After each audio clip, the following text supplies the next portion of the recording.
Jane Austen's Pride and Prejudice is a timeless exploration of love, societal expectations, family dynamics, and personal growth.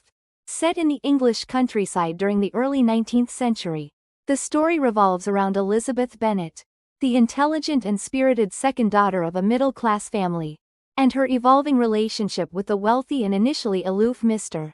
Fitzwilliam Darcy. The novel masterfully dissects themes of pride, prejudice, and the transformative power of love, all while offering sharp social commentary. The novel opens with one of literature's most iconic sentences. It is a truth universally acknowledged, that a single man, in possession of a good fortune, must be in want of a wife. This line encapsulates the societal pressures and marital expectations that drive the story. Please like and subscribe to our channel. The Bennet family is introduced, consisting of Mr. Bennet, whose dry wit provides a counterpoint to his wife's nervous obsession with finding husbands for their 5 daughters: Jane, Elizabeth, Mary, Kitty, and Lydia. Mrs. Bennet's single-minded pursuit of marriage for her daughters stems from the fact that their family estate, Longbourn, is entailed to a distant male relative, Mr. Collins, leaving her daughters with an uncertain financial future.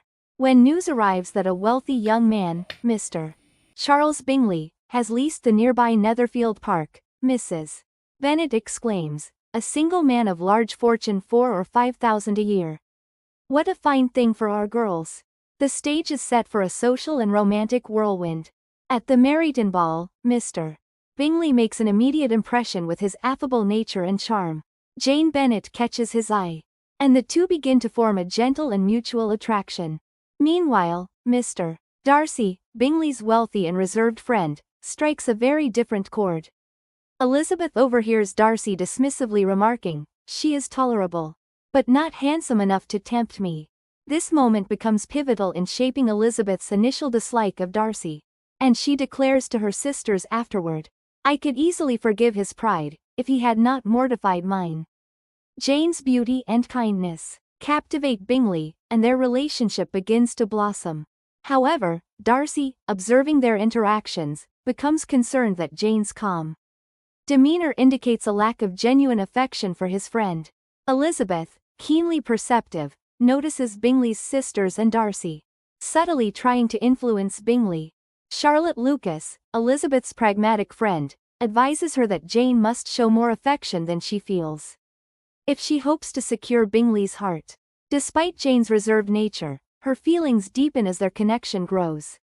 The arrival of the militia in Meryton introduces the charming Mr. George Wickham, who quickly gains Elizabeth's sympathy and interest.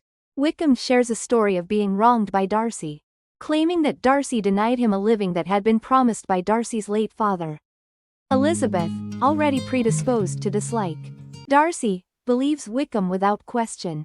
Wickham's tales cement her prejudice, leading her to remark to Jane, "To find a man agreeable, whom one is determined to hate. Do not wish me such an evil." Mr. Collins, the Bennets' obsequious and pompous cousin, arrives at Longbourn with the intention of marrying one of the Bennet daughters to soothe the family's concerns about the entailment. After an absurdly self-important proposal, in which he assures Elizabeth that it is by no means certain that another offer of marriage may ever be made to you, she rejects him firmly. Mr. Collins quickly turns his attention to Charlotte Lucas, who accepts his proposal out of practicality rather than affection. At the Netherfield ball, Elizabeth endures an awkward dance with Darcy, during which he remarks, "You can only have 2 motives. Either you are in each other's confidence, and have secret affairs to discuss, or you are conscious that your figures appear to the greatest advantage in walking." Elizabeth is unimpressed by his attempts at civility. Shortly thereafter, Bingley abruptly departs for London, leaving Jane heartbroken. Elizabeth later learns that Darcy, along with Bingley's sisters, played a role in persuading him that Jane's affections were not genuine. Elizabeth visits Charlotte and Mr. Collins at their home near Rosings Park, the estate of Darcy's formidable aunt, Lady Catherine de Bourgh. During her stay, Darcy unexpectedly declares his love and proposes to Elizabeth. However, his proposal is tinged with condescension. as he acknowledges the obstacles of her inferior connections and the impropriety of her family.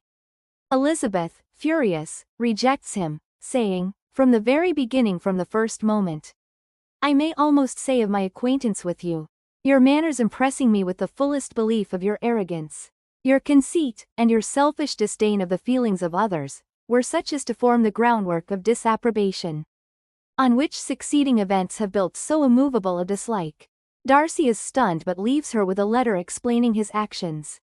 In it, he defends his interference in Jane and Bingley's relationship, citing his belief that Jane was indifferent. He also reveals Wickham's true character, recounting how Wickham tried to elope with his teenage sister, Georgiana, to gain her fortune. Elizabeth begins to re-evaluate her judgments of Darcy, realizing she may have been blinded by prejudice. During a visit to Darcy's grand estate, Pemberley, with her aunt and uncle, she is struck by the beauty of the property and the admiration Darcy's servants express for him. When Darcy unexpectedly appears, he treats Elizabeth and her relatives with kindness and warmth, a stark contrast to his earlier behavior. The Bennet family's reputation is threatened when Lydia elopes with Wickham. Elizabeth fears this scandal will ruin her family's prospects. Unbeknownst to her, Darcy takes it upon himself to find the couple and ensure their marriage, shouldering the financial burden to protect Elizabeth's family from disgrace. When Elizabeth learns of Darcy's involvement, she is deeply moved, thinking, "How shall I ever repay him?" Bingley returns to Netherfield and rekindles his relationship with Jane, eventually proposing. Darcy, encouraged by Elizabeth's changed demeanor, proposes again, this time with humility and respect. Elizabeth accepts, saying, "You are too generous to trifle with me. If your feelings are still what they were last April, tell me so at once. My affections and wishes are unchanged." The novel concludes with the double wedding of Jane and Bingley and Elizabeth and Darcy, symbolizing the triumph of love and mutual understanding over societal pressures and personal flaws. About the author. Jane Austen, the 16th of December 1775, the 18th of July 1817, was an English novelist known primarily for her 6 novels, which implicitly interpret, critique, and comment upon the English landed gentry at the end of the 18th century. Austen's plots often explore the dependence of women on marriage for the pursuit of favorable social standing and economic security. Her works are implicit critiques of the novels of sensibility of the second half of the 18th century, and are part of the transition to 19th century literary realism. Her use of social commentary, realism, wit, and irony have earned her acclaim amongst critics and scholars. Thank you for watching. Don't forget to like, comment, share and subscribe to our channel.